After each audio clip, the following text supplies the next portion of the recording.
രാഹുൽ, ഉപ്പുതുറയിൽ ഇപ്പോൾ എന്താണ് അവസ്ഥ? ഒപ്പം ഈ ഡാം തുറക്കാനുള്ള തീരുമാനവുമായി ബന്ധപ്പെട്ട് കൃത്യമായ ജാഗ്രതാ നിർദ്ദേശവും നൽകിയിരിക്കുന്നു അല്ലേ? റോഷ്നി, നമ്മളുള്ളത് ഉപ്പുതറ മത്തായിപ്പാറയിലാണ്. ഇന്ന് പുലർച്ചെ ഉപ്പുതറ പോലീസ് സ്റ്റേഷന്റെ വാഹനം ഈ കാണുന്ന പ്രദേശത്തായിരുന്നു കുടുങ്ങിയത്.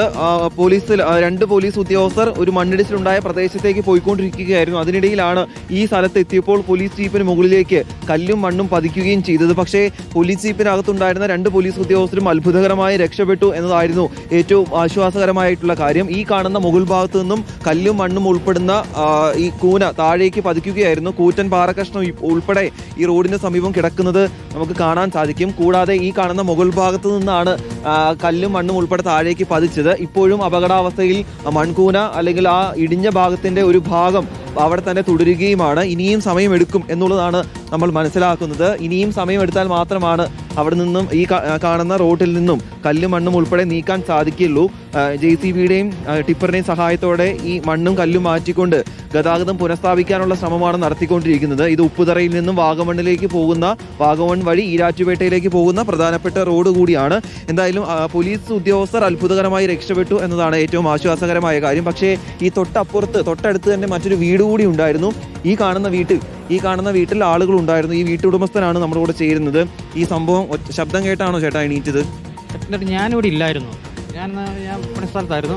അന്നേരത്തേക്ക് ഒരു വാഹനം, എൻ്റെ അളിയൻ ഒരു വെളുപ്പിന് ഒരു ഓട്ടം പോകുമ്പോഴത്തേക്ക് എൻ്റെ അളിയൻ എന്നെ വിളിച്ചു. എടാ, മണ്ണിടിഞ്ഞ് വീണു എന്നും പറഞ്ഞുകൊണ്ട് വിളിച്ചു കഴിയുമ്പോഴത്തേക്ക് ഞാൻ പേടിച്ചെന്ന് പറയാൻ എൻ്റെ കുടുംബവും മക്കളും അമ്മയേ ഉള്ളൂ. അപ്പോൾ പെട്ടെന്ന് ഞാൻ പറഞ്ഞാടാ, നീ എന്നാൽ ഒരു കാര്യം ചെയ്യുക, അവരെ എങ്ങനെയെങ്കിലും ഒരു സേഫ്റ്റി ആക്കാൻ പറഞ്ഞു. കാരണം ഞാനില്ലാത്തതുകൊണ്ട് എനിക്ക് അങ്ങനെ ചെയ്യാൻ പറ്റുള്ളൂ. കഴിഞ്ഞ പ്രളയത്തിനാണെങ്കിൽ ഇതുപോലെ സംഭവിച്ചിട്ട് ഇവിടുന്ന് വീട്ടിൽ നിന്ന് മാറി നിൽക്കാൻ പറഞ്ഞു. ഞാൻ 8 വർഷം പോയി വാടകയ്ക്ക് താമസിച്ചു. ഒന്നാമത്തെ കാര്യം, അമ്മയ്ക്ക് ഒട്ടും വയ്യ. അമ്മയ്ക്കാണ് ഈയിടെയാണ് പോലും ഒരു ഓപ്പറേഷൻ കഴിഞ്ഞിട്ടിരിക്കുക. ഇതെല്ലാം കഴിഞ്ഞതിന് ശേഷം എൻ്റെ പിള്ളേരുടെ ചിലവും എല്ലാം കൂടെ കഴിഞ്ഞ് ഞാൻ ഒറ്റയാൾ കൂലിപ്പണിക്കാരനാണ്. എനിക്ക് വേറെ അവസ്ഥയും ആയതുകൊണ്ടാണ്. കാരണം എന്നെക്കൊണ്ട് പറ്റത്തില്ല, തീർത്ത് പറയാം. കാരണം എന്ന് വെച്ച് കഴിഞ്ഞാൽ ഒരാളുടെ ഒരു പണിക്കൂലി കൊണ്ട് ഒന്നാവുമല്ല. 2 പിള്ളേരുടെ പഠനവും അമ്മയുടെ ചികിത്സാ ചെലവും കുടുംബത്തിലെ കാര്യങ്ങളെല്ലാം ജീവൻ പണയം വെച്ച് ഇവിടെ താമസിക്കുന്നത്.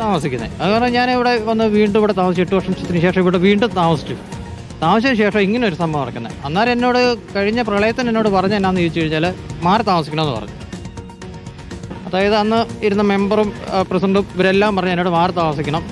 അപ്പോൾ ലൈഫിൻ്റെ ഇത് നമുക്ക് നോക്കാമെന്ന് പറഞ്ഞ ലിസ്റ്റ് പേരും ഉണ്ടായിരുന്നു. ഇപ്പോൾ വന്ന് നോക്കുമ്പോൾ ലിസ്റ്റിൽ പേരും ഇല്ല, ഒന്നുമില്ല. നമ്മളെ ശരിക്കും അവഗണിച്ചു പോലെയായി. ഇതിൽ ഞങ്ങൾ എന്നാ പറയണ്ടേ? ഞങ്ങൾ ഇനിയിപ്പോൾ ഈ വീട്ടിൽ തന്നെ താമസിക്കുക, ഇല്ല ഞങ്ങൾക്ക് വേറെ ഒരു മാർഗ്ഗമില്ല, ഒരു വാടകയ്ക്ക് പോകാനൊരു മാർഗ്ഗമില്ല. കാരണം എന്നെക്കൊണ്ട് പറ്റത്തില്ല.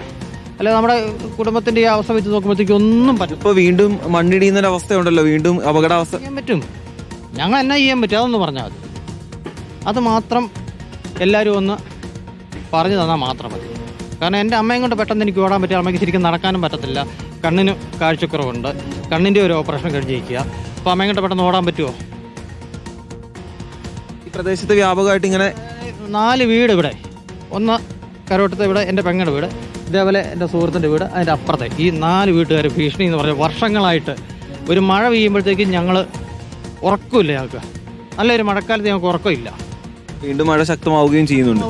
അപ്പോൾ ഞങ്ങൾ എന്നാ ചെയ്യും? ഈ 4 വീട്ടുകാർ എന്ത് ചെയ്യും?